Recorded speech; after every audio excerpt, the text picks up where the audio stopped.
Welcome, everyone, to another episode of Swoon-Worthy, the podcast, where we cover movies and series set in historical time periods. For this episode, we have chosen a movie set during the U.S. Civil War, The Beguiled from 2017, directed by Sofia Coppola. Joining me for this conversation is a fellow Sofia film fan and a frequent co-host this season. Hey, Sunny.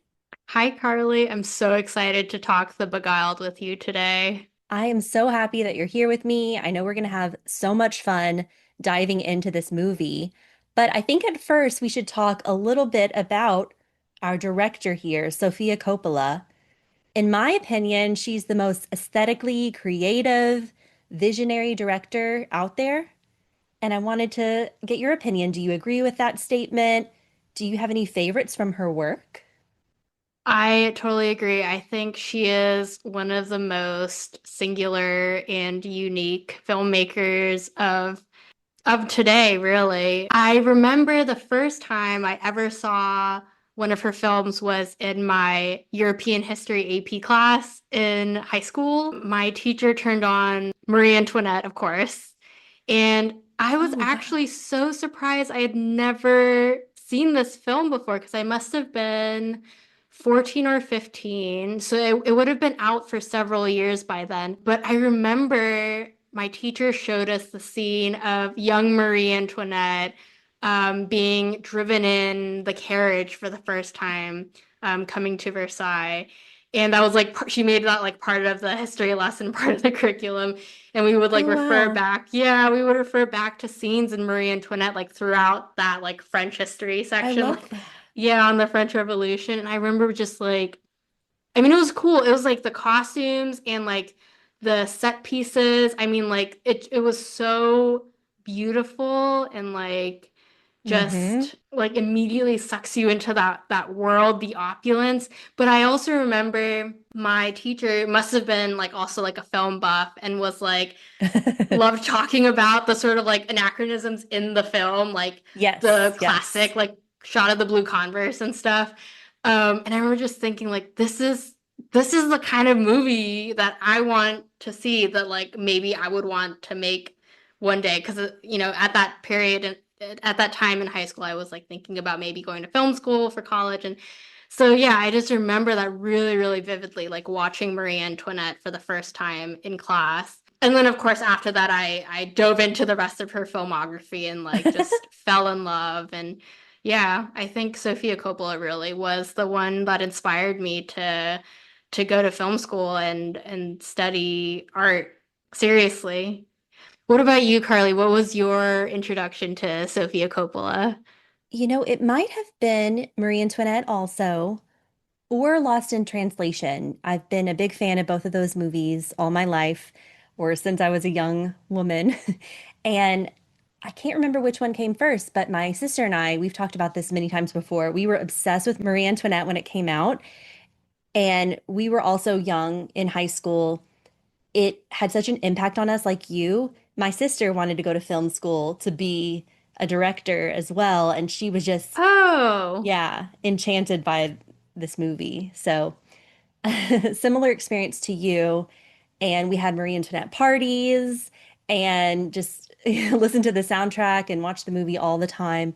So, huge fan of that. But then I'm also such a fan of Lost in Translation, which I believe was Sophia's second film, with Scarlett Johansson and Bill Murray. And as far as contemporary modern films go, it's my favorite. Like, as you know, I'm such a fan of period dramas, and so my top 10 list is mostly period films, but this one is on there because Lost in Translation, I guess, that coming of age, that time when you're transitioning from high school to college, you just feel so lost and so like I don't know, it kind of reminds me of the Britney Spears song, I'm not a girl, not yet a woman. But I love that. so I feel like that was very impactful for me too. And then if, like you said, going back and looking at all of her movies, so The Virgin Suicides, the Elle Fanning movie Somewhere that came out. My sister and I saw that in theaters together and it was wonderful. So it was really exciting. I remember when The Beguiled came out because it had been a few years since she had come out with a movie. And yeah, I just can't wait to talk to you about this movie. So hopefully that kind of sets the tone. We are both Sofia Coppola fans. Oh, and Priscilla. We did Priscilla on the podcast as well, my sister and me. So, Yes. I love that episode, by the way. oh, thank And I you. loved Priscilla, yeah.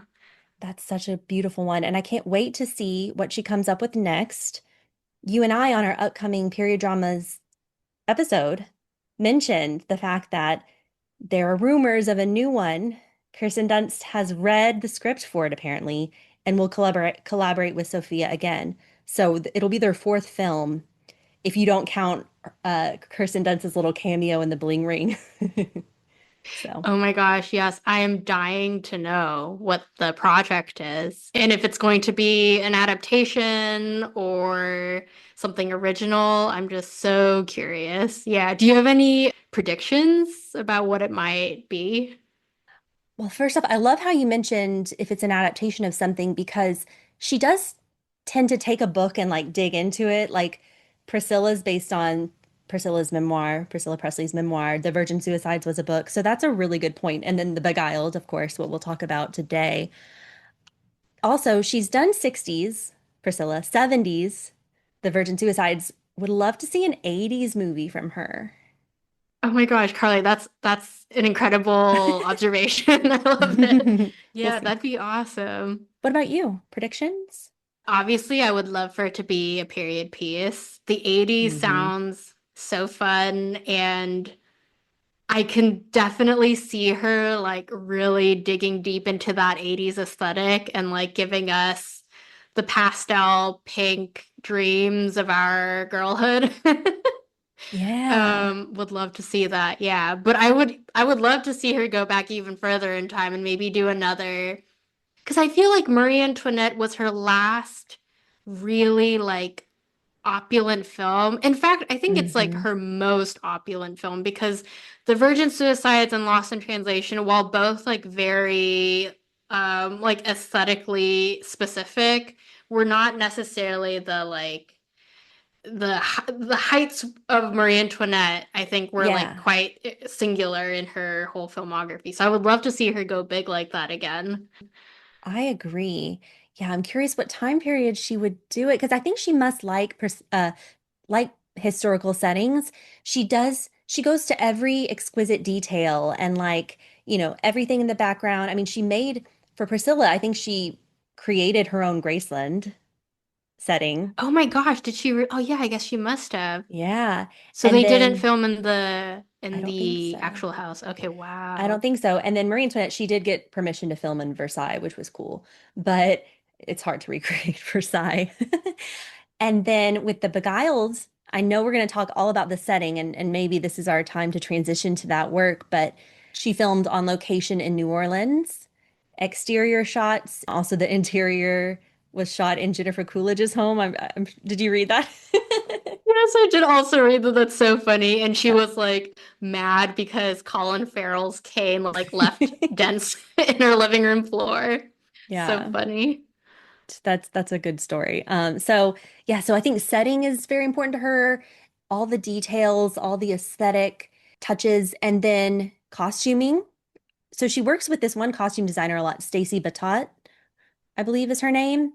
Marie Antoinette was Milena Canonero, but that was very specific, I think, to like that time period. Milena Canonero had also done another Marie Antoinette movie and did Barry Lyndon. Oh So, wow. yeah, but I think mostly Sophia works with this one costume designer, Stacy Batot, and really just exquisite historical costuming. So, 80s would be cool, but I kind of like your idea too of going back further in time. So, we shall see. Yeah, I'm trying to think if I had like a dream time and setting for her new film, what would it be? I'll have a think and get back to you on that. Yeah, I'm curious.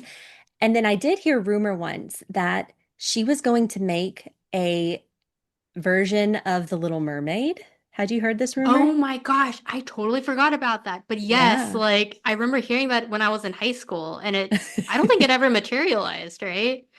I would No, have and I think loved to see that. And I think it was going to be closer to the Hans Christian Andersen book, so maybe a little darker. Oh my God, I please, can know. she do this? Can she still make it happen? That would be Maybe. awesome. I think it was going to star Elle Fanning I back mean, then. she'd be perfect for it. She's got the perfect look for a mermaid. Mhm. Oh Yeah. man, I can like totally see it. Like the moody, atmospheric, like underwater vibe. And like, I feel like the original Little Mermaid 2 is all about like teenage angst and like Yeah. heartbreak and yearning. And I feel like Sophia would just Mhm. nail that. Oh Yeah. man, I hope this happens. Okay, so we shall see. I'm sure you and I will want to talk about it on the podcast as soon as we hear the news of what she's bringing to us for her next film. But I did also want to say that for this movie and all of her movies, we were just talking about that. It really focuses on teenage angst or a woman or a coming of age story. I've also heard the phrase gilded adolescence. That makes me think of Somewhere, her 2010 Hmm. film. And I feel like she herself, as the daughter of Francis Ford Coppola, must have a lot to say on that subject, you know? Oh, yeah. Yeah. Yeah. So this movie is different because it's a huge cast of women, young women, even young girls. They're very young in this, some of them. And, usually it's like focusing on one particular protagonist, but this one's a cast of women, and it's really interesting. It's really unique. It was based on a book from 1966 by Thomas Cullinan. There you go. Yes. I have of course, the movie tie-in version with Nicole Kidman, Kirsten Dunst, and Elle Fanning on the cover. Beautiful. And then I saw, wait, if you hold it back up again, I saw an interview where it says you can see Colin Farrell's beard poking out a little bit on the side. Do you see it? Oh my gosh. Yeah, you can't. That's so funny that they didn't include his face in this, even though he's like an A-list actor and like a main part of the film. He is, but I did also in this interview hear Sofia Coppola talk about how she really wanted to take this book, which was also made into that 1971 Clint Eastwood film, and make it about the women, not about the man. He's Mm. just kind of there. And that 1971 movie, which I think we both seen, and we'll talk about it a bit, was written, the screenplay was written more from the male point of view. And she really wanted to tell this from the woman's point of view. So it's very different than the I like original that a movie. lot. Yeah. Oh my gosh, Yeah. you know that's so funny. So, I mean, before we started recording, I was telling you I watched both the 1971 version and the 2017 version back to back. Literally, like I had like a 20-minute break in between because I wanted it Wow. to be like fresh in my mind. I love that. And that's so funny. I guess because I've seen Sofia Coppola's version so many times, like it's just a part of me now, but you're right. It is much more focused on like the female gaze. And you can kind of even tell like in the 71 version with Clint Eastwood, I feel like he kind of like drives the story forward, even though Hmm. it's all based on this one book.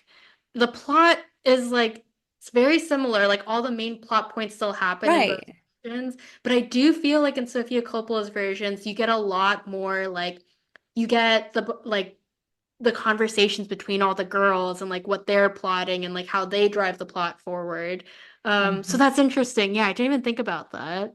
Yeah, I think that's really very Sofia Coppola to do that. Like, she didn't want to replicate this other movie that's been done before. She wanted to have less backstories about the male character. So in the 1971, you kind of get a sense of the Clint Eastwood character, Corporal John McBurney, how he ran away or, what happened when he was in the actual battles of the Civil War and how he got to that point of being wounded. They don't even show that in Sophia's version.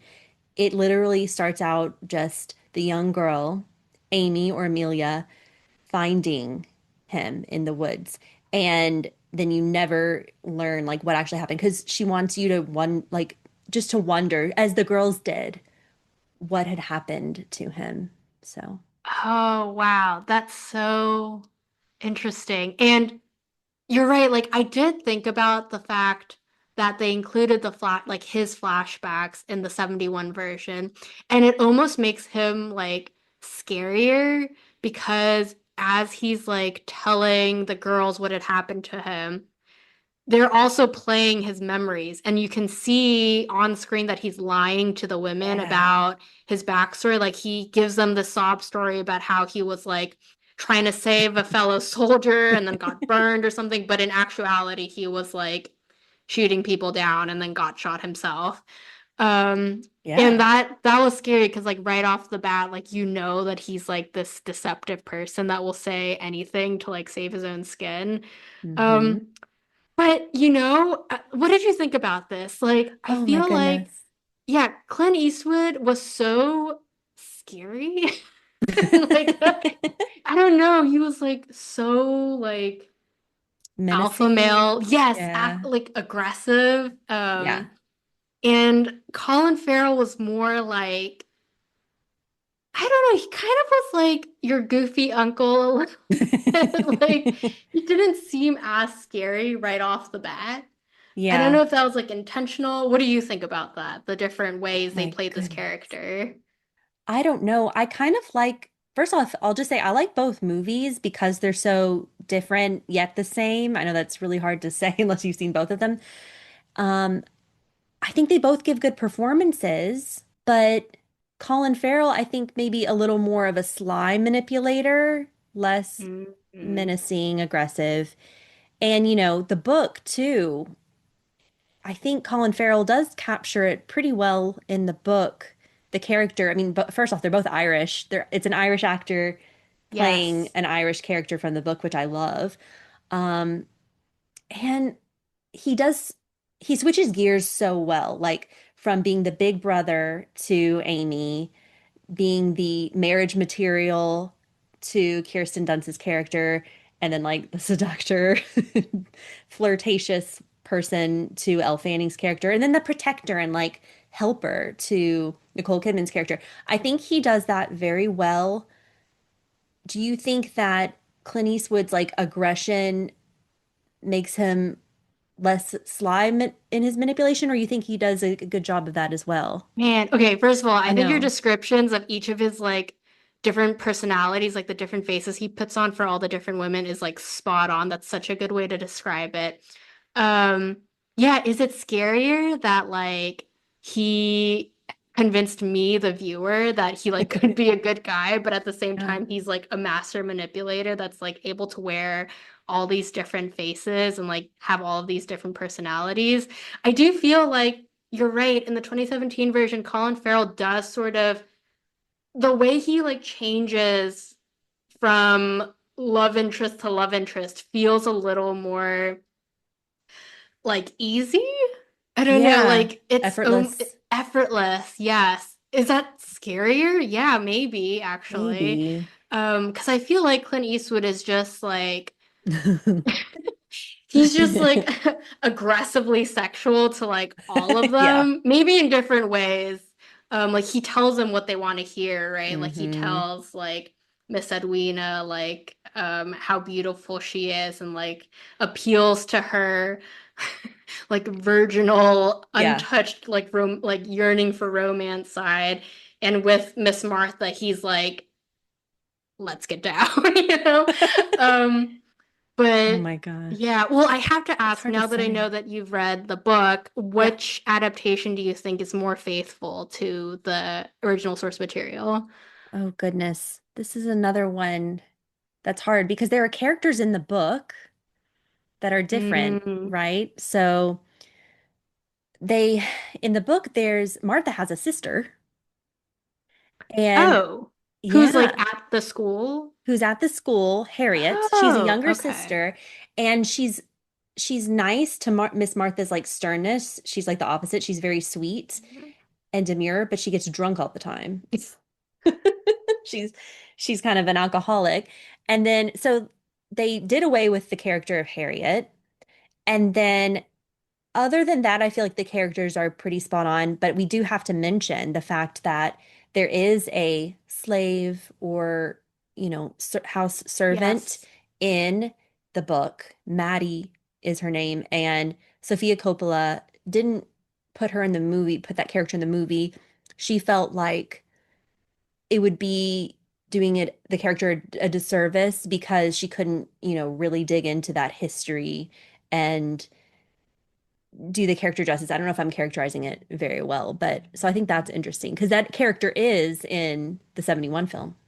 Yes, she is. And that's interesting. Her name is actually Hallie in the 71 film, I believed. Hmm. Um, but yeah, I've read that. I don't know, maybe it was an interview where she explained the absence of Hallie slash Maddie's character.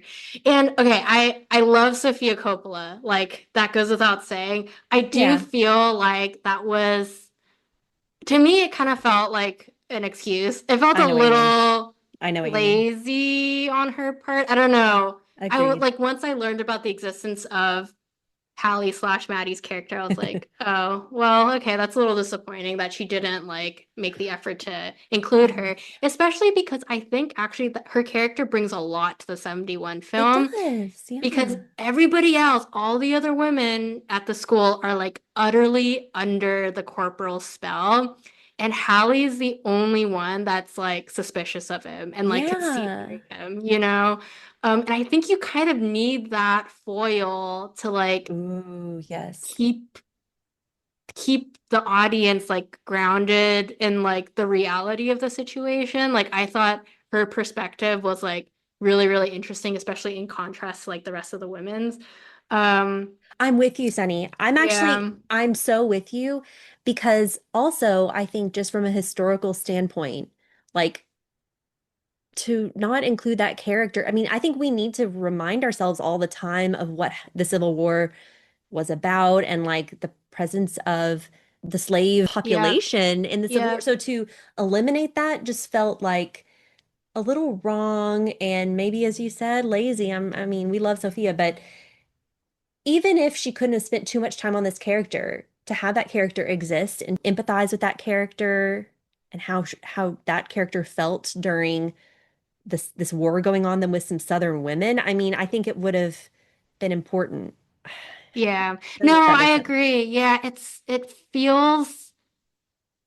feels like there's like an obvious missing link to me anyways. Mm-hmm. It Mm-hmm. felt even more so when I had watched the 71 version.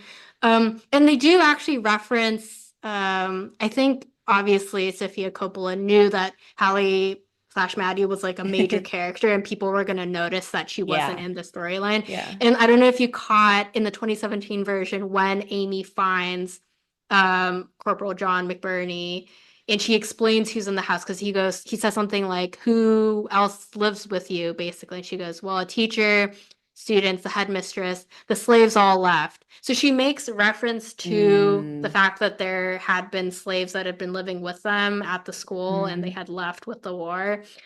So it wasn't total erasure, thankfully. But yeah, to me, Yeah. it's very obvious that that character is missing. Yeah, and I love what you said about being a foil to the other characters who are beguiled by him, someone who is Yes. keeping their wits about them. So that was a miss. I also think in general, Sophia's movie could have used 30 more minutes of some really cool scenes Yeah. and character development. It felt a little rushed, so it's an hour and 34 minutes. And sometimes I do miss how movies used to be shorter. They're getting really long nowadays. But then again, I think this one could have used a couple more scenes to really dig into Edwina's character, Martha's character, how she got there to run this household, and, her backstory a bit more. That being said, it almost feels like this is just like a snapshot in time. There's like hardly any backstory. It's like the scenes of a few days, maybe weeks, I can't even tell. And that is an interesting take. I don't know. You can see we're both kind of grappling with like how we would have done this movie differently, but Yeah, I love what you said about this being like a snapshot in time. I actually had that thought when I finished the 2017 version. I was like, man, if all the events had taken place over the course of like 24 hours, this would have been the best short film ever. Like it would have been Mm, like so tight and like so suspenseful. But luckily we got a full-length feature film from Sofia Coppola. we did. And, we've been talking a lot about the character of the Corporal McBurney, and let's talk about the casting a bit of the women who Sophia really wanted to focus on in this movie. So we have Nicole Kidman, who's playing Miss Martha, who owns the house. Her parents left her this house. Her in the book, her brother, ran off or joined the war or something, and her sister is there in the book. Anywho, Nicole Kidman, do you like her as Miss Martha? What do you think about her as the choice for this role? Oh yeah, I think she was excellent. She's so stately. Like I would believe that she could keep like a school full of girls in line. But she's also so regal. I can also see all Hmm. these girls like really looking up to her and like seeing her as like I don't know, aspirational maybe, but maybe that's just like my own love for Nicole Kidman. No, I think you're Um, right. yeah. Yeah, she's a role model in a sense. I also wondered if Sophia chose her because of Cold Mountain. Have you ever seen Cold Mountain with her? No, tell me about Cold Mountain. It's a war film. It's a Civil War, US Civil War film with Nicole Kidman in the lead. And so she's done this Southern Civil War accent before, Southern girl. Yeah. Oh my gosh, I have to watch this. I love this movie and the book, and it's got Jude Law and Renee Love Jude Zellweger. Law. Ooh, And Renee won the Best Supporting Actress Oscar for it, if I'm not no mistaken. way. Yeah. Did this movie come out? How do I I not know want to this? say 2004. Oh, okay. Okay. Okay, yeah, I'm definitely adding this to my watch list. That sounds like a great Follow cast, the up. three of Yeah. them, yeah. Oh, yeah. And then I also was thinking of like, have you ever seen the scary movie? I know you're not a horror film. The Others. The others. What's the Nicole plot? Kidman is a parent to two children who can't go outside and they're allergic to sunlight. No, I haven't seen this one. Very strange. But she also, these characters kind of remind me of her Miss Martha character, regal, stately, taking care of Okay. children. I don't know. So I was just curious if, I don't know the answer, if Sophia saw those movies and said, let's get Nicole Kidman in this role. I don't know. I But, believe it. Yeah. and then we have Kirsten Dunst, who plays Edwina. And this is Sophia's number one muse, I would say, and, very good friend. What do you think about Edwina, played by Kirsten Dunst? I love Kirsten Dunst. I love all of the actors in this film that I knew going in, and I was really excited to see Sophia's two muses, Kirsten Dunst and Elle Fanning, together in a film. Yeah. But yeah, I thought Kirsten Dunst played the sort of like repressed, um, how would you describe her character? Because she doesn't actually talk very much. No. I would say like and maybe that's her arc, right? Because like in the beginning, she's more of like a follower. She like does everything that Miss Martha tells her to, Nicole Kidman's character. Like she's not as like overtly flirty as Alicia, Elle Fanning's character. She's just sort of like there. But then at the end, Oh, she's the yeah. one to make things happen, kind of, you know? Um, so yeah, I really liked her in this. She plays like roles where you she speaks through her eyes, I think, really well. And I think this was definitely a role where she had to express herself a lot just through like longing Hmm. gazes. And yeah, what Yeah. did you think of her in this? I like how you use the word repressed. Yeah, like I think she's very um, subtle and she can't express herself the way she wants to. We get a few lines of that when she's first talking to the corporal and he says, what do you want most in the world? And she's like, to get away from here. And you're kind of like, whoa, okay, well, I thought you were the perfect teacher, Mm, but you must have some desires kind of locked deep down. And it feels different from Kirsten's other roles because she's so bubbly sometimes. I mean, we've seen her in Little Women, 1994, when she was so young, and then rom-coms like Bring It On and some other fun ones. And this was a very different role. And, you know, I almost feel like this may have led her to get this role in the movie The Power of the Dog.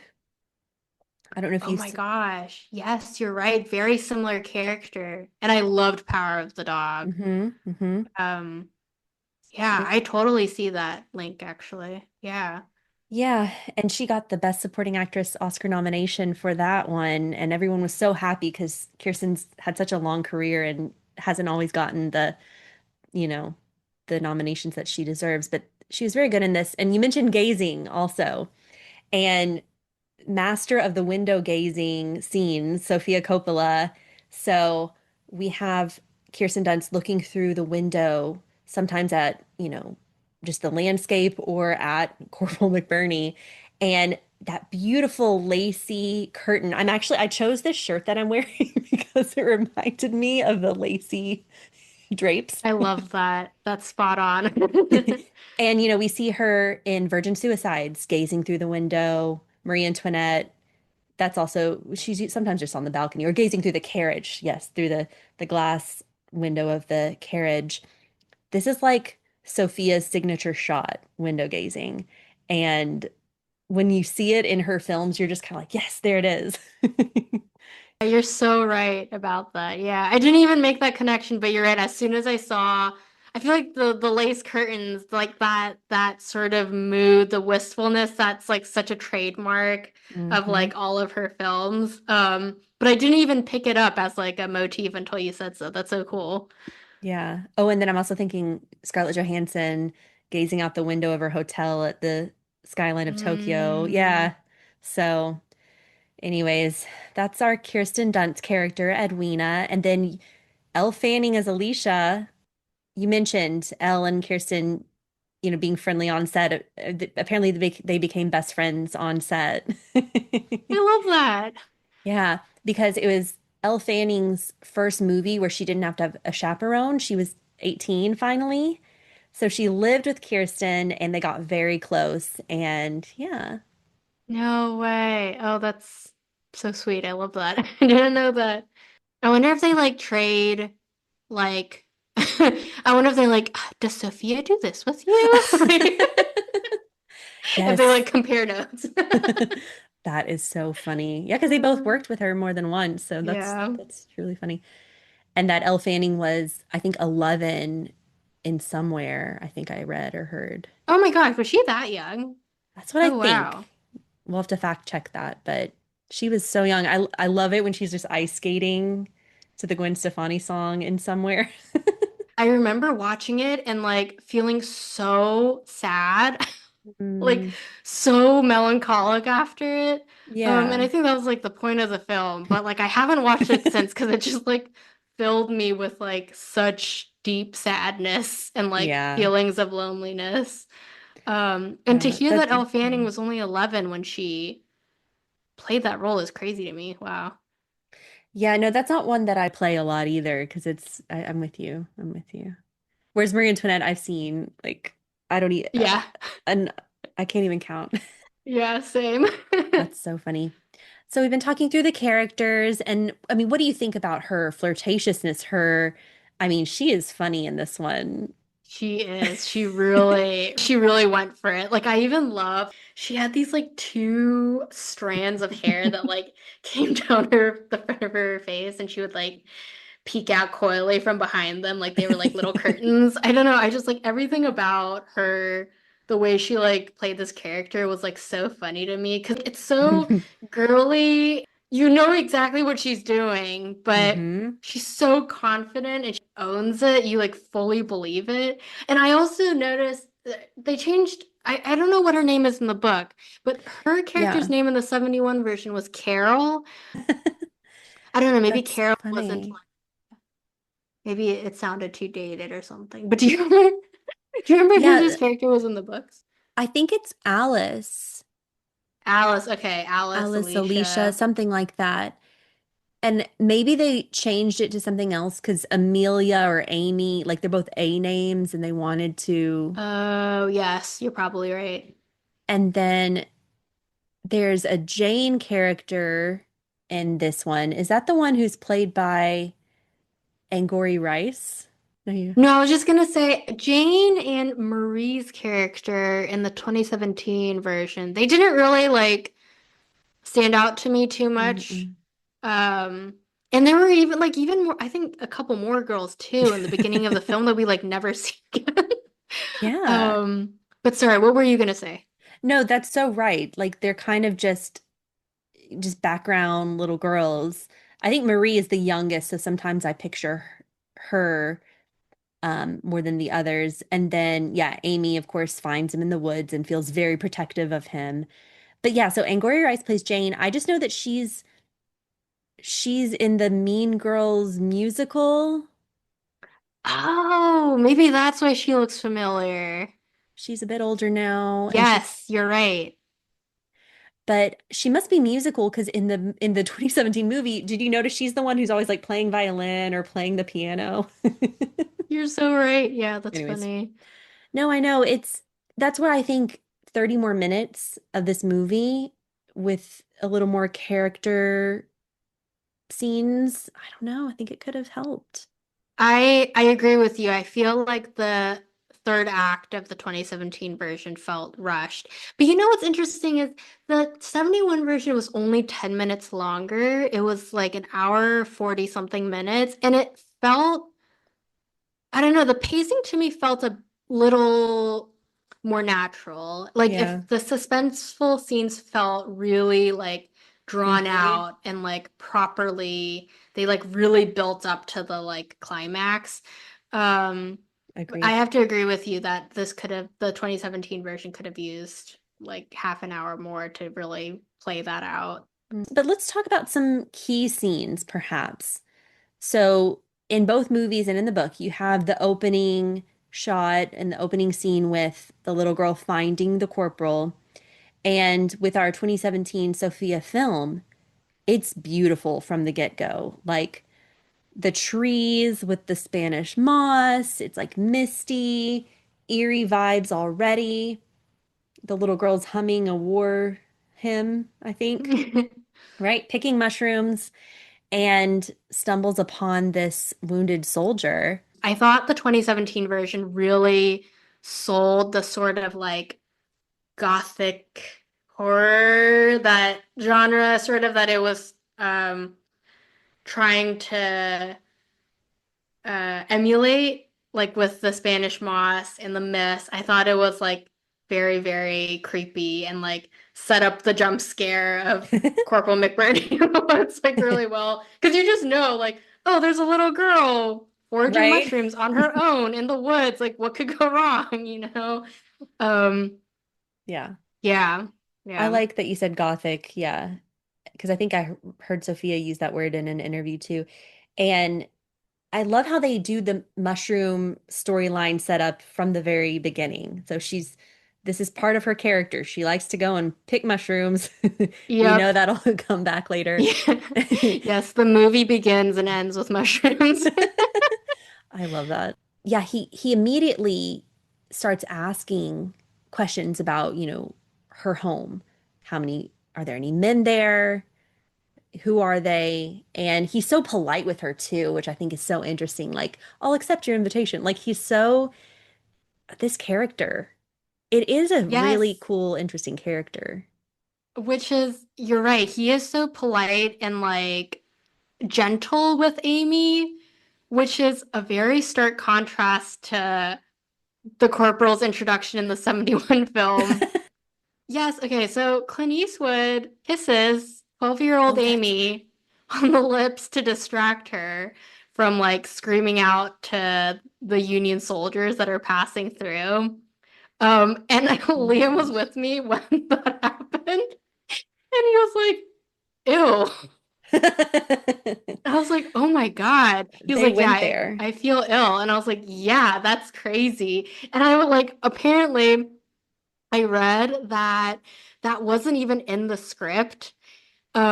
And Clint Eastwood and the director like improvised it, and the look of shock on the young actress's face was real. Oh Isn't that no. nuts? That feels very 70s, and thank Yes. goodness that can't happen now. Yes. Right? Oh my God.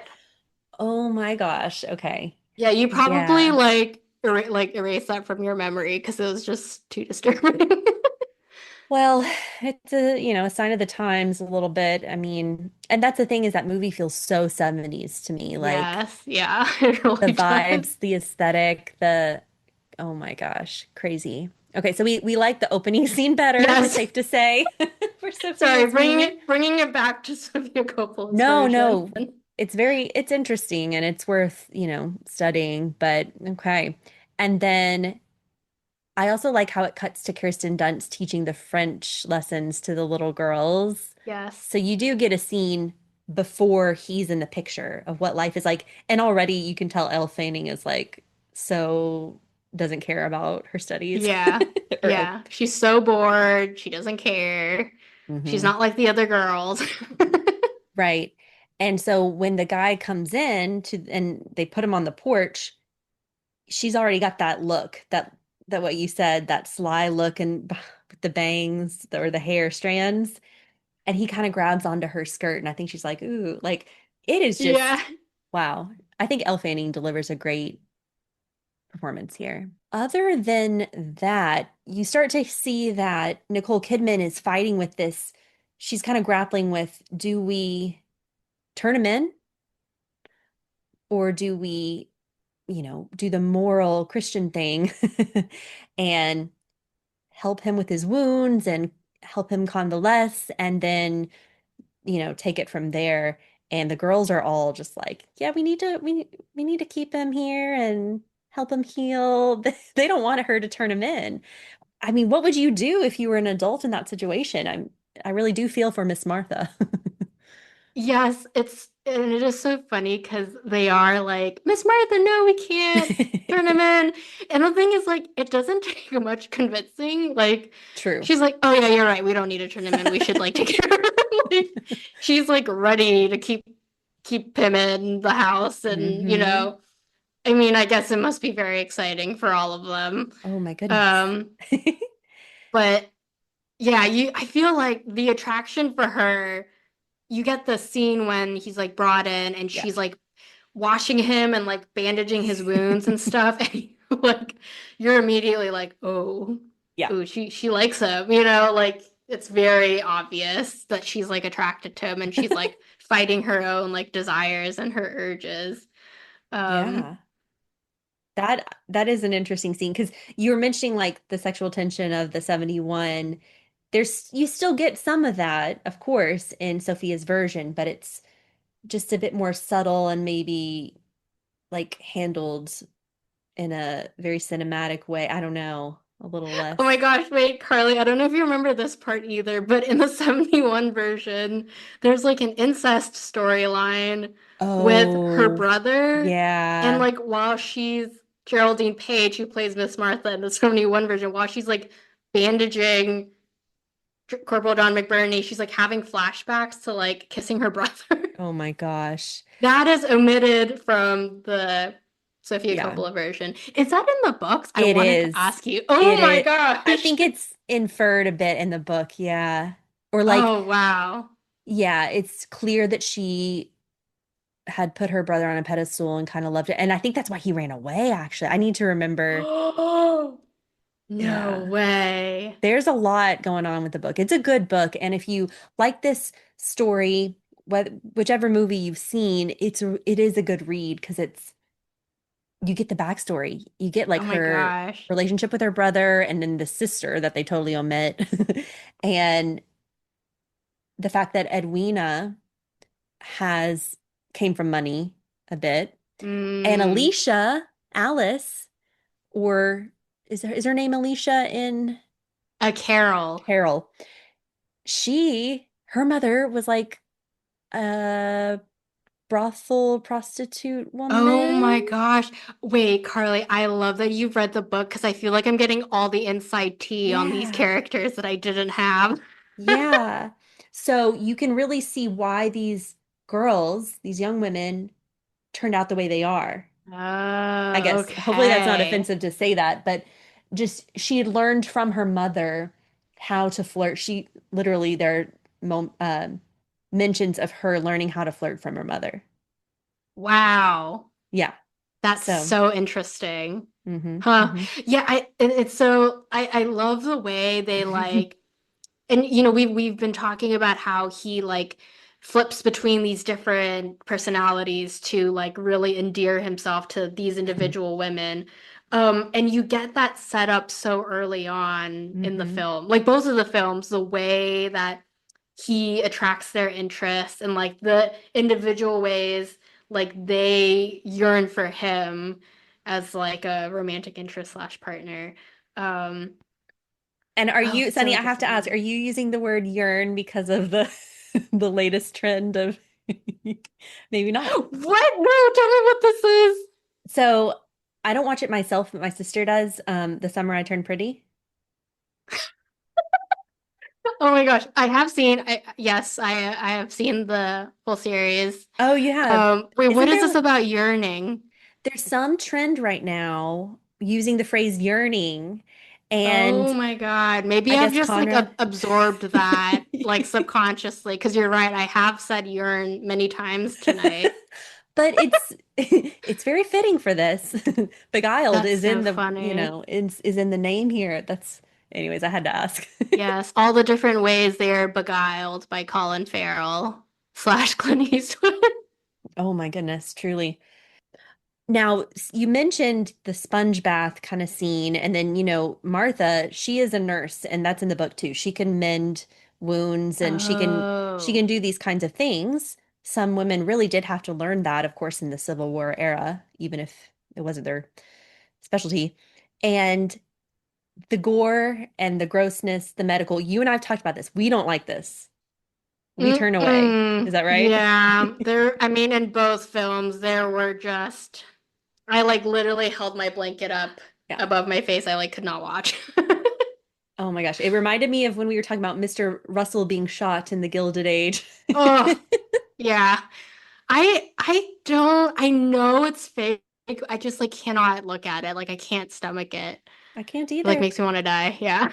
I can do like fake stuff like zombie stuff like The Walking Dead I loved, but when it's very Mm, medical and like real human-y yeah. kind of thing, I can't. So that's Yeah, why especially the scene when Nicole Kidman's like sewing up his wound. It's so they really get up in there. they do, and I could use without, I could do without that. Yeah. But the girls are so interested from the get-go. Like, is he gonna die? And she's like, not today. She's trying to just push them off. As soon as he wakes up, he's starting to try to worm his way into these girls' lives, whether it's telling, showing his appreciation for Martha and how, she sewed up his wound and how it's so good of her, so brave of her to keep him there. And then yeah, that scene is just very pivotal, I think, with Edwina when he grabs her hand and instantly playing the lover to her, and she's just like smitten. She's smitten. Yeah. I mean, I it's crazy. I would love to know because I flipped through the book. I haven't read it, but I noticed that every chapter is told through the perspective of like a different girl, like student or Miss Edwina, Mhm. um, or Miss Martha. Does the corporal get his own perspective in the books? Like, does he? I don't Do you believe remember? so. I think it's all from the women, and so it makes sense why Oh, Sophia okay. did it this way. Well, because yeah, I wanted to ask you if you knew if his like love for Edwina was real or if it was just like another No, part of the manipulation. I almost think it's omitted. No, you're right. I'm looking through right now and it's just the girls. I don't think the Yeah, corporal ever gets to. And that's so interesting because it was written by a man. a male author, Thomas Cullinan. hmm And then the fact that they Interesting. took the 1971 film and did it from Clint Eastwood, from John McBurney's perspective is very interesting because the book is Hmm. so female driven. And I mean, even the shots, right, of him getting dizzy, the camera work, like it's really from Clint Eastwood's character's Mm. eyes, if I'm not mistaken, in the Yes, you're so right. Like when he's getting carried and he's like looking up at the girls.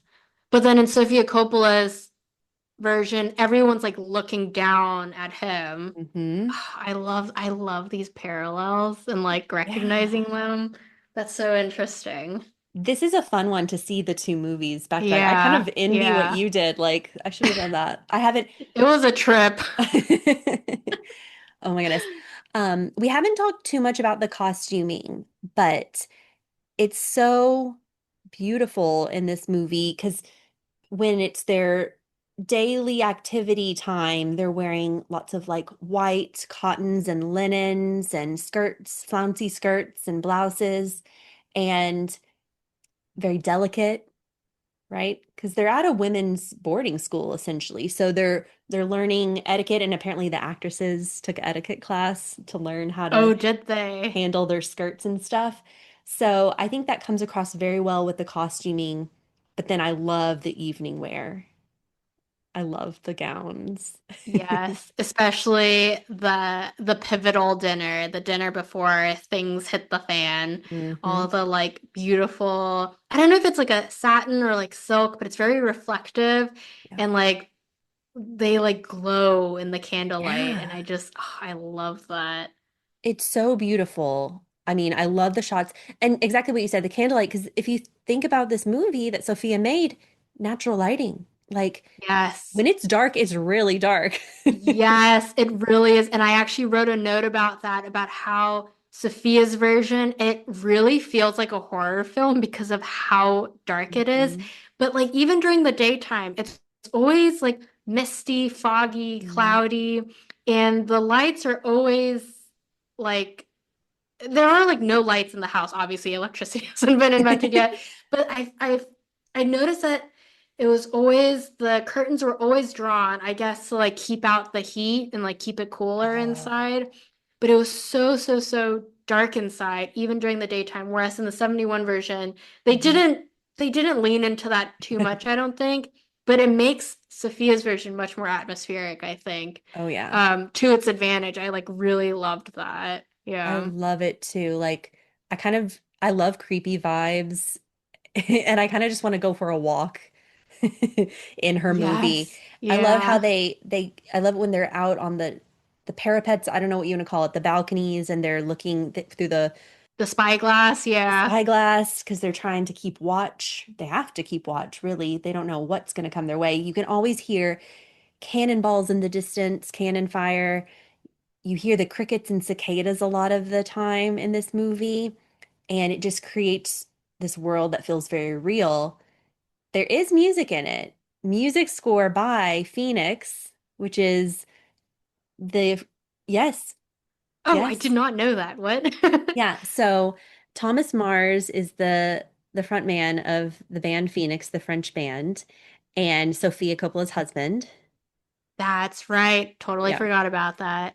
And they did the music score, but it's barely a music score. It's very like tonal and creates this atmosphere, kind of like synthesizer sounds, very restrained.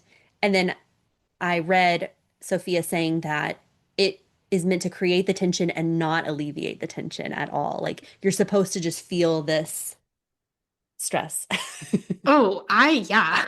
I was stressed, especially at the end. I feel like they really like play into the sort of like horror. I don't even I'm not really a music audio person, so I don't even know how to describe it, but it's all very like dissonant and like the ambient Hmm. um Hmm. it's like very reverberant and it like gets to your bones and it's like so chillingly creepy and terrifying. Yeah. I think you Yeah, described it perfectly, like the dissonant sounds. Yeah. Oh my very goodness. effective. Yeah, so let's talk about some of these climactic scenes here. So he's really worked his way into the hearts of these women. He's beguiled them completely, whether it's being like the big brother or the flirtatious suitor. And there's that one dinner scene or after dinner scene where they're playing music, and even the little girls, some of the little girls are dancing, and it's really cute. Also, all the little girls, they like giggle around him, and like when they first learn his name, they're like, John. Yeah. I thought it was funny. But he flirts with Alicia for a second, and then he moves straight on to Kirsten Dunst's character, I think kisses her hand.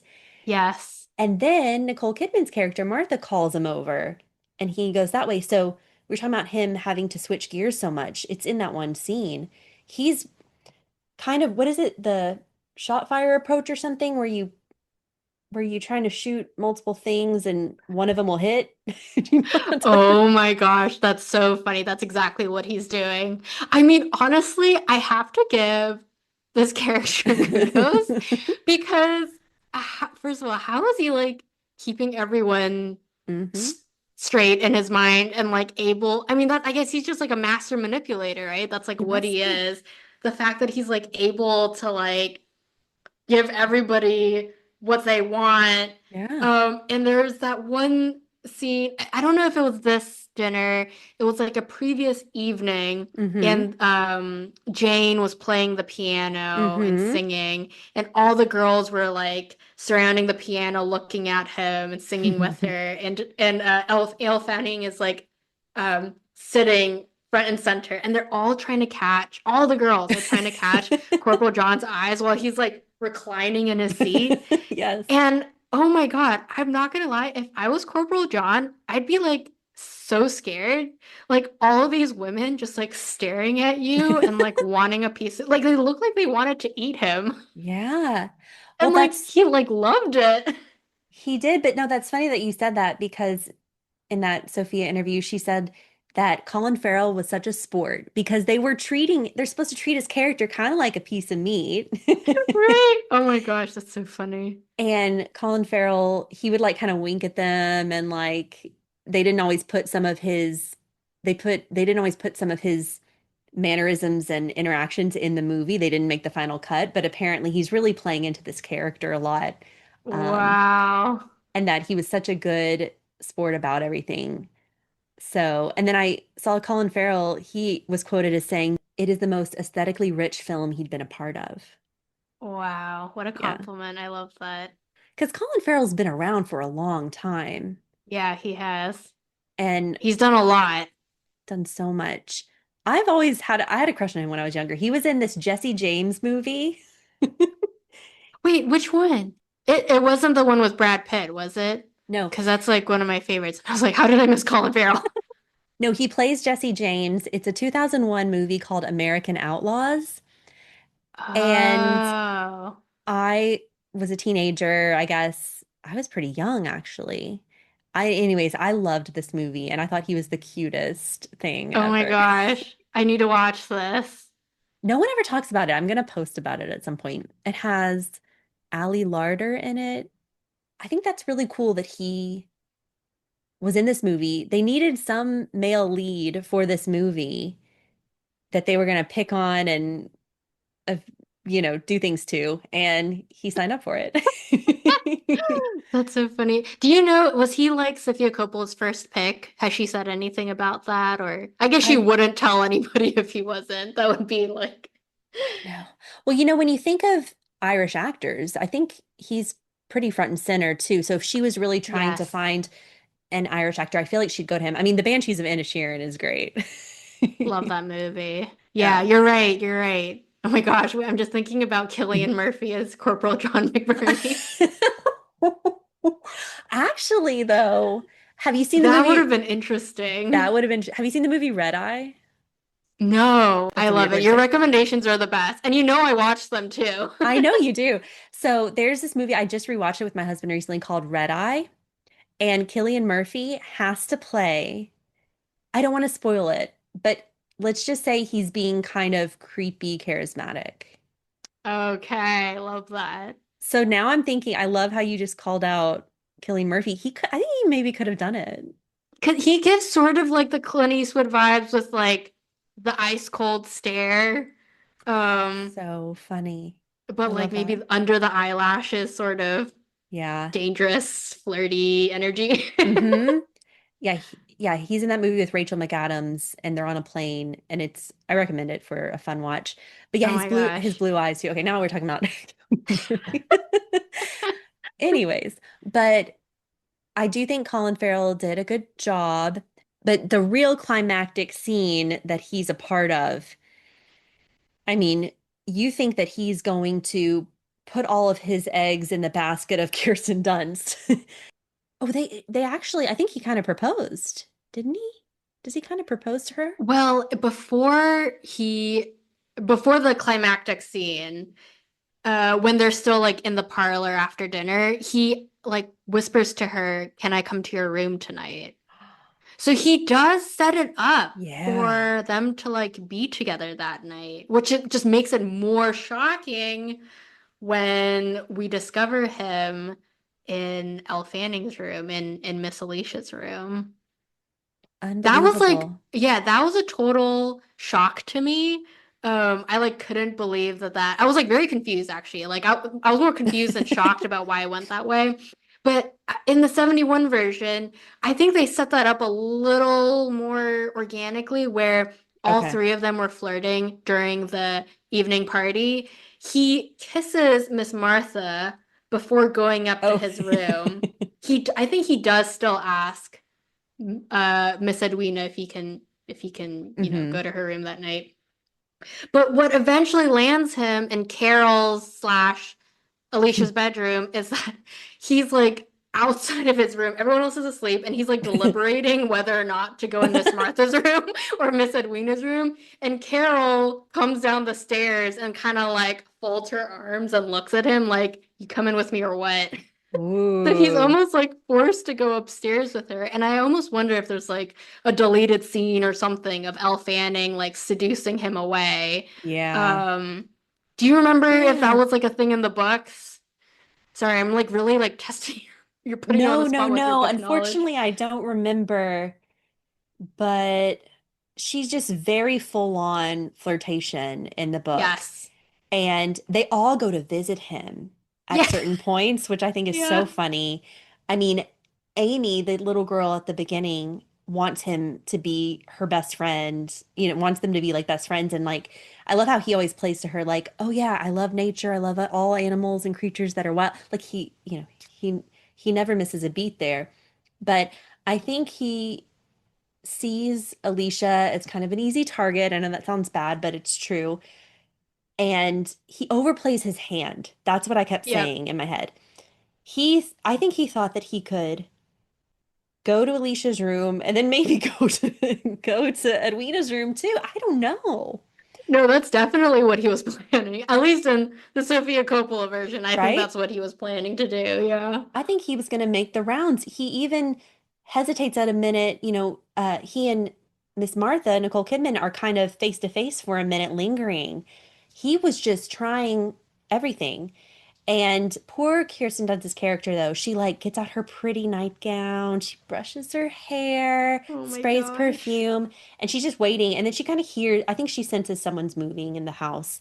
I mean, these are houses that the floorboards creak, the stairs creak, and she hears giggling. And at first she thinks, oh, Edwina is just being naughty and not going to sleep right away. So when she opens that door, what a shock. What a shock. And it's still so dark, you can't see anything but Yeah. leg. Yeah. And you're like, there's two people there. And then the chaos ensues. She's upset. She has every right to be upset. She thought this was like the romantic Prince Charming that was going to take her away from Yep. there. And I don't blame her for what she does, which is kind of reacts, and he's kind of being weird at that moment too. He's kind Yeah, of I mean, like, he's clearly just guilty because he got caught, right? mm-hmm. She's so distraught though. And yeah, like you said, can you blame her? I mean, Yep. And so he tumbles down the stairs. His wound is opened back up and it's even blah. worse. Blah, gross. Yeah, we won't get it. We will not get into the details there. It's hard to watch. But we have to talk about the fact that they realize Miss Martha has to make a decision here. And, if it's gangrenous, she's gonna need to operate and take off his leg, which I think was a very common thing as an outcome of the Civil War. Unfortunately, very troubling to think about. In the 71 version, they get pretty graphic, right? Oh my God, Carly, this scene goes on forever. Like, That extra 10 minutes. yes, that's what the extra 10 minutes would do. I like actually to fast forward because Yeah. like they show her like they show everything. They show the incision and then they show her like bringing up the handsaw and like the noise that the handsaw makes. And Wow. I'm like, whoa, like this is crazy. Why? I actually like had to fast forward through it. But I did Yeah. notice, and I don't know if the book alludes to this, and Colin Farrell's character or Corporal John's character in both films certainly allude to this. Um, was Miss Martha acting on like pure intentions to save his life? Or was it some sort of weird, like psychosexual power dynamic thing where she knew if he didn't have two legs, he would be like basically under her power forever? I think it's ambiguous as well in the book, but Yeah. I think she's trying to figure things out. I can't remember word for word like her thoughts, but there's definitely a big chapter on this in the book. And Mm. there's like in this in the Nicole Kidman version, I know she says to Edwina, "Go get the anatomy book." Yes. And the anatomy book is talked about a lot. Like she is reading that anatomy book in the Yes, in book. the 71 version too. Like Yeah. she's you see her like flipping through the pages. Yeah. And that's actually I didn't even notice that until the 71 version because in the Sofia Right? Coppola version, she's like convinced she has to chop his leg off. Like I as the viewer believe Yeah. that if she doesn't do it, he's gonna die. And like you're totally on her side Oh when yeah. Colin Farrell wakes up and is like, "What did you do to me?" But in the 71 version, you're kind of like she's just kind of like going through it and she is like well, I guess we have to do this. Like, we have no choice. And you're like, oh my God. Like, is there Yeah. something else going on here? I think it's open to interpretation. Yeah. And I think it's a bit ambiguous on purpose because if you read the book too, you know that she wishes her brother had never left the house. Oh my God, that's so dark. I know it's honestly, I think I felt a little sick reading that chapter about the because I don't like, Yeah. anything to do with medical stuff. And I don't even think I can explain it here because I think when you watch a Wow. movie, you have to take into account the director's vision. And I think Sure. Sophia knew that the 71 version made the women look a little crazy. She didn't want the women to be Mm. crazy in her version. She wanted the women to Mm. be um, beguiled for sure, but sincere and authentic and real women. That's really Does that help? interesting. And I totally see that. Yeah. Yeah. With I mean, like, even I mean, the book was written by a man. In the detail about her not wanting her brother to leave, I didn't know that. And like that makes sense for the 71 version. yeah, yeah. Um, Because when you said that, did yeah. to control him. So it's a very interesting thing. I love that there's these two versions that exist and we can talk about it. We're having Yeah. so much fun talking about this. Yeah. So either way, he freaks out afterwards, which is also justifiable. I mean, you do feel for him in that moment because like that's awful to think. Yeah. And yeah, we won't even get into it too much. Also Wait, the can blue, I just say, yeah. sorry, before No, we move on, I remember so of course. I watched The Beguiled in theaters when it came out in 2017. And I remember like it was a pretty like packed theater. Like there was like a good audience that showed up opening weekend for this. And I remember it was that scene where it's like, is Nicole Kidman gonna do it? Is she not? And we're Hmm. like freaking out with her. And then she goes, get the anatomy book. And everyone went, no! Like everyone was like, ah! No, And that's then so it just like funny. cuts to the Yeah, scene of them like burying the leg, which I thought that was like that scene kind of made me laugh because like it is funny. yeah, just like from far away, and then you just hear like the thunk of its like Yeah, leg being dropped into the hole. but I'm glad she did it that way. She doesn't go into we don't have to see anything gross. Yeah, And I think the cutting to that is effective because you're like, yeah, oh, wow, they did it. yeah. It I totally happened. agree. Yeah. So I do like that choice. And, but yeah, a little humorous, maybe a little bit of dark humor, probably. I saw it in theaters too, and I don't remember the audience reaction now. I wish I did, but I remember being freaked out. in the Yeah. theater.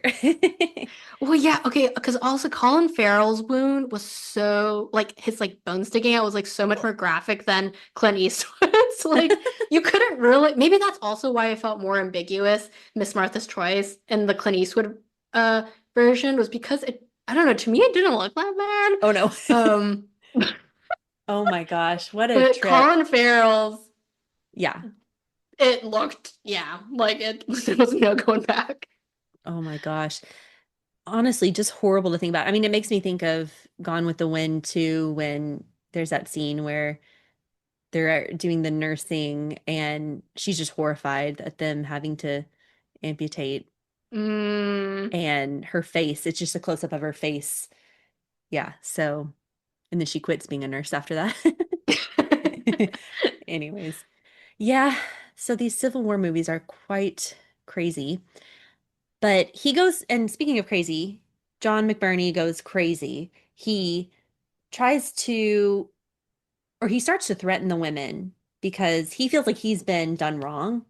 And you kind of agree with him in a sense. He didn't really have the choice in the matter. They did it without his permission. So it is kind of awful. But don't agree with how he threatens the women. I hate the turtle scene. Oh Don't, my I gosh. can't look. I Yes, and it can't. happens in both films. I Like, know, in the I guess book it must too. have happened in the books and it was Hmm. just like so despicable that they had to include it. It's Yeah. terrible. And I think to me that shows that he was lying all along because if he were an animal lover, he couldn't Oh, do that. Carly, that's so true. Yeah. Yeah. So I hate that. And then he tries to backtrack a little bit. He's like, okay, I'm sorry. Let's be polite. Let's make this work. I think he realizes he doesn't have a lot of options in front of him. So, oh, maybe I'll make nice again and we'll live in a big, happy family. And we also forgot to talk about the fact that he really tries to be like the perfect gardener Yes, you're so person. right. I love that. I noticed that too, and it's so funny because like in Sofia Coppola's version, he actually does do a lot of work. Like he Yeah. like owns the rose bushes and like sharpens their like gardening Mhm. tools and stuff. And it's so funny because in the 71 version, Clint Eastwood says he's gonna do all these things, but he like doesn't actually. He's just kind of lazing about. Um, Yeah. but He does do a lot of things. You're almost yeah, like, yeah, keep him. He's gonna, like, you need an extra pair of yeah, hands. He makes a good case for himself for keeping him. Then this happens. He overplays his hand. And now he's kind of like, okay, well, let's try it again. Meanwhile, he had been threatening and been so upset that the women realized they have to plan for something. They have to figure out how to get rid of yeah, him. And it's interesting because this is when Kirsten Dunst does a 180 on her character. Like, I mean, yeah, yeah, Edwina, yeah. she goes from being the repressed woman to a not so repressed woman. Yeah, she like really takes the situation into her own hands, which I mean, yeah, post amputation Purple John is so terrifying. Yeah. Like he's so mad with grief over his lost leg. He's like drunk and like hobbling around on his crutches and like unpredictable and so Yes. angry and like I don't know, that like terrifies me. And Yeah. Clint Eastwood did the same. And you're just like, oh my God, like these women are in danger. Like he could do something really crazy right now. He's like clearly unhinged. Um, Yes. which makes it Agreed. even more, I did wonder, I was like, I couldn't quite tell. Edwina's obviously infatuated with him, but is Yeah. she also how much of this is like for herself and how much of it is to like distract him? Yeah. Yes. I wondered the same thing in this movie. Yeah. I put that in my notes too. Yeah. Is she trying to distract him, save the women from further chaos and havoc? Is she, as a teacher, as the, other older woman in this household, thinking, I'll go to him. Maybe I won't mind it so much anyways. I don't Yeah. know. Maybe it's a little bit of both. Yeah. Maybe it's a bit of both because she's so upset. She's sitting outside his door after the amputation and she's like Hmm. upset that this is happening. As soon as he wakes up, she's like, I'm so sorry this happened. Yeah. So I feel a bit of that. I feel a bit of both. I, You're right. You're right. She is so distraught for him. She does clearly like love, she's like in love with him. yeah. Um, and like maybe she sees this as an opportunity for her to be like his prince or knight in shining armor, like Yeah. come to I like his that. rescue at like a time of emotional distress. But yeah, it's so all of the everybody's motive in this Yeah. story is so um Hmm. ambiguous, and I yeah, love I it. love that. Yeah. And so there's that scene where Martha, Nicole Kidman, is sitting on the lovely couch with the girls while that's going on. Mm. John and Edwina are having their little scene, and she's kind of like covering, or this may be right before that when he's throwing things. Either way, she's covering the girls' ears and comforting them and keeping them there. That is the scene that really reminds me of The Others, because that movie I talked about, Mm. Nicole Kidman and her two kids are allergic to sunlight because she's at one point like covering them like that. Like, Okay. anyways, sorry. Um, Are they vampires? Why are they allergic to? well, I can't give up the movie away, Oh my but gosh, Carly, are they vampires? Oh my gosh, I have to watch this now. Don't tell me anything, but I I just have think to you should watch it. watch this movie because my siblings and I watched it so much growing up. We loved it so much. And Really? it's Oh a my period gosh. film, kind of. Yeah, I can't believe I haven't seen it or heard of it. It's kind of under the Incredible. radar. Okay. There is like a couple scary scenes, but it's also just very suspenseful and good. Yeah. But I'm not Okay. going to say more. It'll have to be one I can't watch alone, but I do want to watch Don't watch it. it alone. I also haven't watched it in years, so I'm curious if I would be as scared as an adult. Mm, Anyways, they devise a plan. And this is actually young Marie, I think, who devises the plan or comes up with this idea because they realize yes. they can't like shoot him and they can't like get rid of him that way. He won't leave on his own accord. And she remembers, the youngest one remembers he loved the mushrooms. Hmm. And I love the way that is acted out because there's just some silence and you can see what's churning in Nicole Kidman's head. And it's like, okay, yeah, this is perfect. So then she relies on Amy again. She had asked Amy to go tie the rag on the gate. That didn't work out. Oh, go mushroom pick again. So she's trusting this little girl to do all this work. But anyways, he does.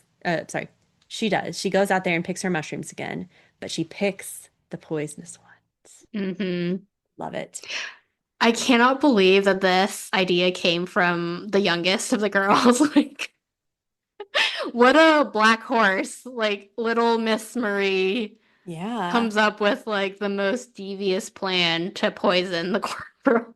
But I so also, do you funny. remember her like first suggestion before the mushrooms? What is it? She was like, we could hang him. Oh, she's funny. So in the book, they dig into Marie's character a bit more. She's Catholic in a house full of Protestants. Oh my gosh, that's so interesting. Yeah. And McBurney, plays into that with her. Yes. Ooh. Mhm. Oh my gosh, wow. So you get some character development in the book there with her. But yeah, that is so funny that it comes from the youngest. And this is just the perfect plan. Another question for you. Do we think Kirsten Dunst understands what's going on at the dinner table, the final dinner table scene with the mushrooms, or do you think she's oblivious to the poison mushrooms being served? I read that scene as her being oblivious, and it was Yeah. just lucky that she didn't like mushrooms. Yeah. Because in the 71 version, she goes in to eat it and she's like Oh, yeah. stopped. And And then she she like spits it spits out. it back, yeah, back out. Um, yeah, I was so I feel like that kind of scene, we've seen it in movies before Hmm. where like you pass around the poison or something and everyone's like waiting for them to eat it. How did you read that scene? Did you think she knew? That would have been really interesting if she had. Well, only if we went back with that other theory of her distracting McBurney. Mm. So, like, perhaps she knew something had to be done. He couldn't stay there. She distracted him, thinking that maybe she knows Martha so well, she knows Martha will devise a plan while she's with him. Oh, See, that's just this random like yeah, yeah, thought. yeah, I don't know if yeah. it, I don't think it's true, but let's say we go there and then she comes to the dinner table and she knows something's going to happen. I don't know. It's a thought. That isn't how I read Yeah, no. that dynamic, but that would have been an epic Yeah. conclusion, like where they're all just they're all just like understanding each other's energies of Motives like and yeah, yeah, almost telepathically communicating that way. because I do love all the looks the girls give each other and stuff across the Yeah, table. Like exactly. Yeah. a heightened feeling of, Yeah. tension. And then in the 71 version, I think there was just a bunch of close-ups on their eyes, right? Yes. Yeah, yeah, yeah. Zoom ins. So I do kind of like both scenes of the mushroom dinner scene. I like both versions of the I movie. just remembered in the 71 version, I Hmm. think Clint Eastwood's like choking out and like he's like looking at the other girls to see if they're also Mm. choking and they're just like eating, like stuffing their faces like crazy and Yeah. like you just hear the clanking of utensils and Hmm. he's like dying and they're like shoveling food into their mouth. It was like kind of like a little campy. It can't be. No, I think Sophia described that movie as campy. Yeah. Okay, okay. Do you know And if she like liked it, the 71 version? I got the impression from the interview I watched that she didn't like that version. Mm. So apparently one of her friends sent her the movie and said, kind of jokingly, half jokingly, you should remake this Oh, interesting. So she actually watched the movie before she first. even knew about the book. Yeah, Okay. then she went to the book and was like, interesting female characters, and then took it that way. Yeah, I got the impression that she said she tried to forget that movie, the 1971 movie, when making this movie. that's And fair. um, she described it as campy and like pulp Mm-hmm. and very Mm-hmm. 70s, very masculine. Um, and I think, oh, how it's like a man's fantasy turned nightmare, Yeah. Yeah, yeah, which yeah. which comes through. Sophia's version is very like it's just a bunch of girls at a very rough time in history that are just trying to survive. You Yeah, know? yeah. Yeah. But he's trying to survive too, if you think about it. Like he's the one who is manipulating in order to save his skin. Yeah. It's just Yeah. all survival during war times. That's really, Yep. and if you watch Cold Mountain, that's you'll get that sense too. It's Okay. Natalie Portman's in that one for a split second. Well, love Natalie I Portman. know.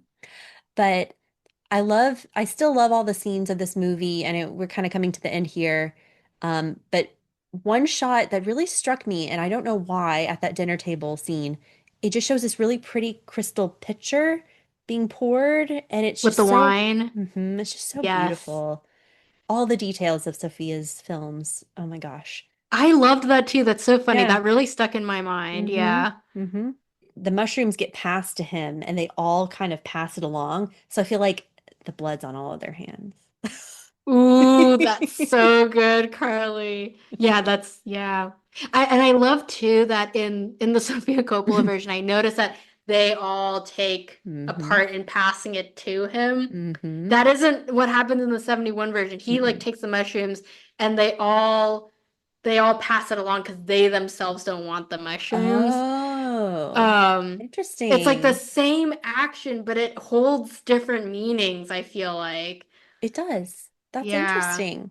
I love that. Yeah, I mean these two movies side by side are really fun to dig into, and we're almost at the end here. So our characters, our John characters fall to the ground, choking, can't breathe, they're dying. Edwina is just kind of like, what's going on for the most part. And I love in the Sophia film, like that last shot of the mushrooms in the bowl too. Yeah. Oh, yes, and also the shot of Nicole Kidman and the girls around the table watching him choke out. That Yeah. was a terrifying shot, like Yeah. burned into my memory of her just like silently watching him. Yeah. Um, and Elle Fanning's like little side eye.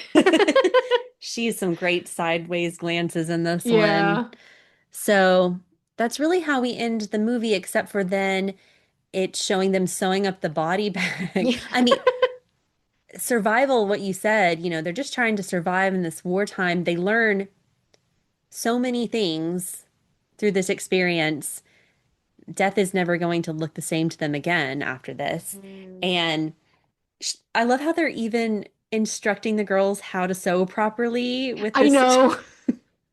Like they're literally sewing this like dead man they murdered into a sack. And Miss Martha's like, keep your stitches straight or something like Love that detail. That's that. so funny. A little dark humor. And they leave the body outside the gate. It's that long shot of the body outside the gate, and then they kind of pan in through the gate at them all sitting on the porch. Kirsten Dunst, I'm trying to read her character during this scene, and it's hard. Yes. I don't know what I get from it. Oh my gosh, I completely agree with you. I can't read her character. I mean, like, she's clearly disassociated. I think she's just so shocked and like exhausted, probably at Yeah, everything that happened. And I don't even think he was there for that long. I don't know, maybe like a week, a couple probably. weeks at most. Um, but the thing is, she doesn't like look heartbroken She doesn't. That's the necessarily. thing. Yeah. So that also makes me think like, what was she doing? Yeah. Or she hadn't had the time to fully fall for him. Like, when you're Yeah. younger and you're like, you've got a crush on someone and you're like, oh, I love them. But then, like, later in life, you realize, like, that wasn't really love. Yeah. Yeah. So that was like a crush, a little infatuation. So maybe very soon after he died, she was like, oh, I'm okay.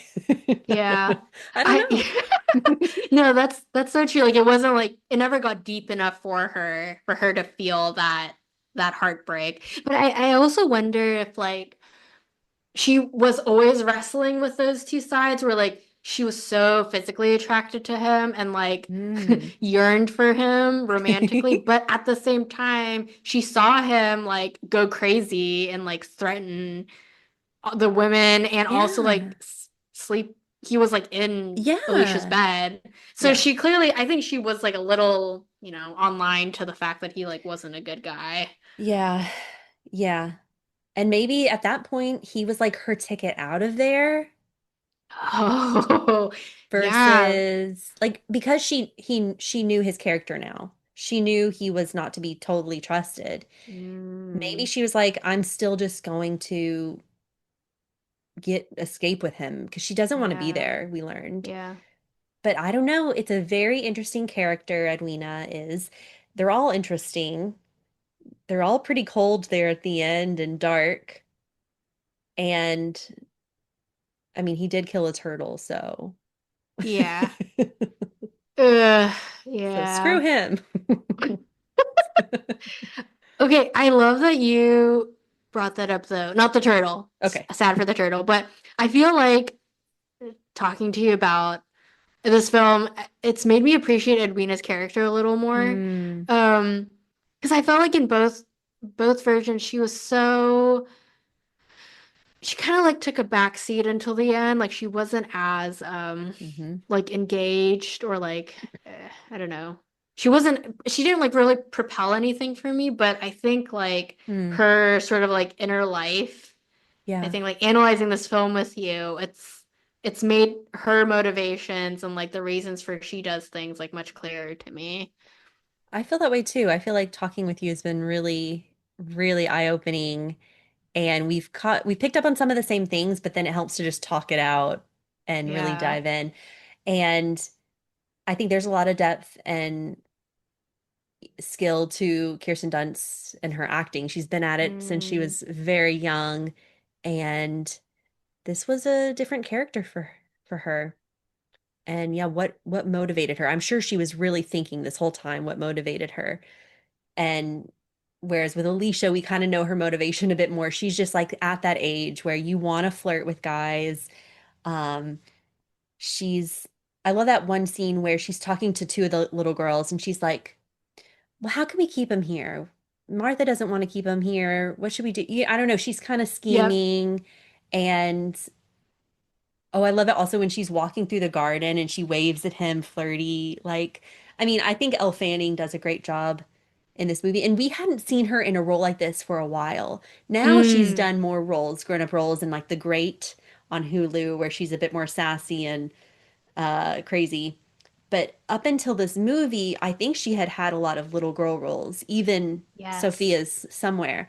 So this was a very different light that we see her in. That's so true. Yeah, I think you're right about that. I Hmm. think I do remember like seeing this in theaters and thinking like she's like grown up. Yeah. Yeah, it was like such a transformation for little Elle Fanning. Yeah. Yeah. And then one other thing I just remembered from the book is that because you get all the backstories, you realize that these girls are just left there.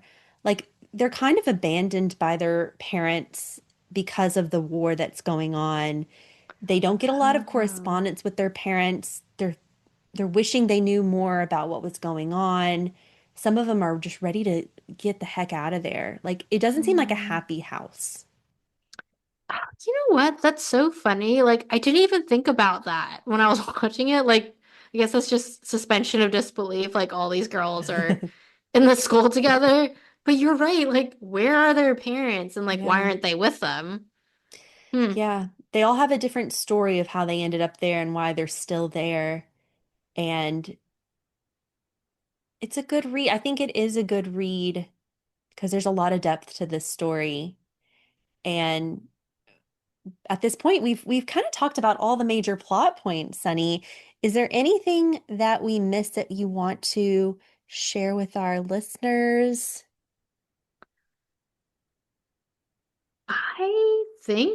I think we covered everything that I We read in talked the about it. notes. Yeah. I do kind of like how we I did this one. Good. Oh, okay, good. Yeah, I I like couldn't not talk about the 71 version because I had I love like it. it was just so kooky. Like Yeah, it was yeah. just such a crazy movie.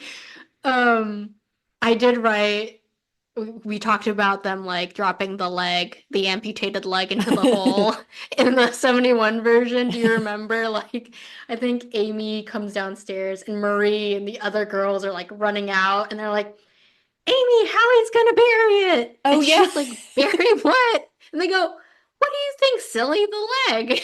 Just like, oh my God.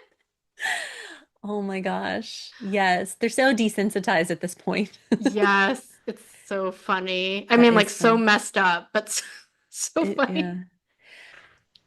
I'm so glad I watched it. It was Are just you? like, Yeah, good. oh my gosh, yeah, are you kidding me? And like being able to like draw the parallel. Yeah, And yeah, I yeah. love knowing that Sofia Coppola did not like this version. That's like, that's the cherry on top for me.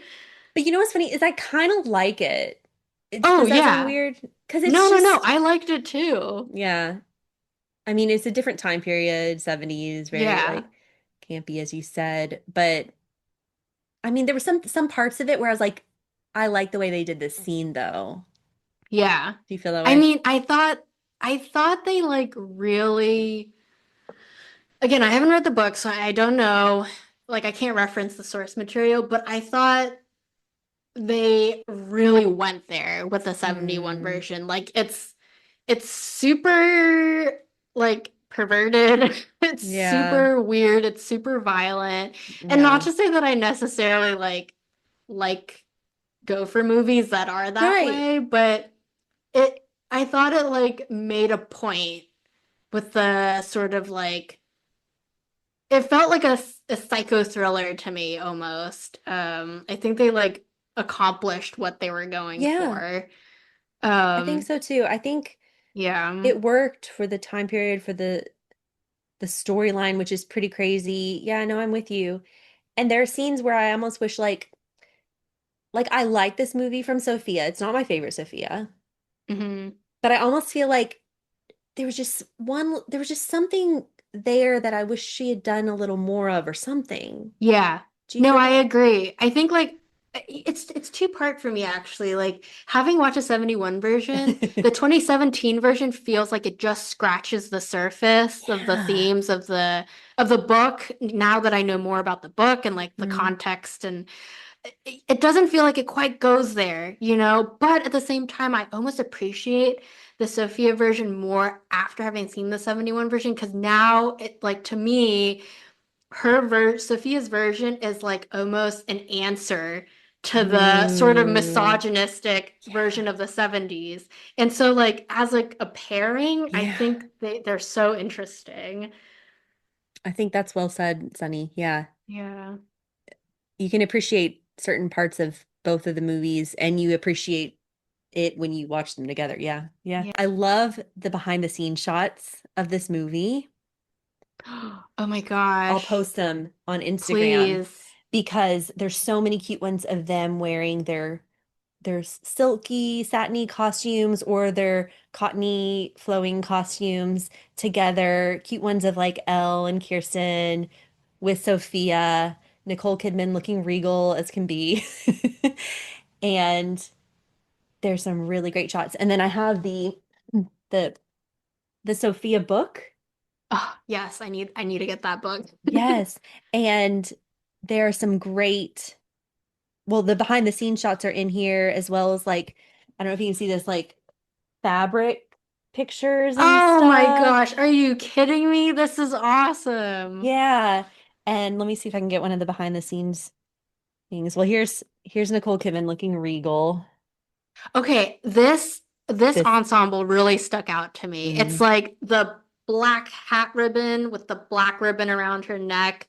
I thought that yes. was really striking. It's so beautiful. Oh yeah, here's some of like and I liked her floral. I liked Nicole Kidman's Oh my floral. gosh, these are so sweet. Are you kidding me? I've Yeah. never seen these. I will post these because these are some of my favorite behind the scenes shots. Here's the women with the window with the curtain Oh, that's so good. and Wow, I uh, love that. yeah. So it's a really, really lovely book. Oh, how cute is Elle? Oh my gosh, And she's then so there's sweet. Colin Wait, and this Kirsten. makes it like I seeing these photos, I'm like, wow, these girls did not smile at all in this movie. Like this Yeah. movie was just like torture. Like everyone was just like tortured and depressed and repressed. I bet they had fun on set though. Yeah. And so they were really Oh. acting the heck out of it. Look how Oh cute my Elle is. gosh. I love her. Oh, she's so So pretty. I know. And then, okay, last one I'll show you from this book is Okay, Carly, you've like convinced me to get this book. And so a wrap gift made by her friends, like at the wrapping of the film. It's this really cool dish. And look, not the handsaw. Oh my God, are you kidding me? That's incredible. I mean, how That's so cool. good. So I Oh my think they must have gosh. had so much fun making this movie. And it reminds me of the shots of Kirsten and Oh, Sophia on the set of Marie Antoinette, wow. too. Those are some other I amazing love. ones. Oh, wait, she says, can't wait to be seniors. Is that what she wrote? Yeah, they wrote this like, it's like they did it a yearbook type thing. That is so cute. I want to cry. I know. Wow, I that's think they so had cool. fun. And it seems like Colin is a good person, too, and was a good choice as far as like the set dynamics, Yeah. too, and them treating him like a piece of meat. I think. So. Mm. Okay, so there you have it, folks. We have done a deep dive into the story of The Beguiled, the book by Thomas Cullinan, the 1971 movie starring Geraldine Page and Clint Eastwood, among others, and the 2017 version, directed by Sofia Coppola, starring Nicole Kidman, Kirsten Dunst, Elle Fanning, and Colin Farrell. So I hope you enjoyed this conversation Sunny and I just had on the podcast. We really analyzed the heck out of these movies and this story, and we had so much fun doing it. So we hope you also enjoyed following along with us. I'd like to ask you all to like and subscribe to us wherever you listen to podcasts. Please give us that 5-star review if you are a fan of Swoon-Worthy. That'll really help us. We are rounding out our season 5 of Swoon-Worthy. We have a few more fun episodes in store for you. So thank you all for supporting us and listening to us. And thank you, Sunny, for providing your insights and sharing your thoughts on The Beguiled. Oh my gosh, Carly, this was so much fun. Thanks for having me.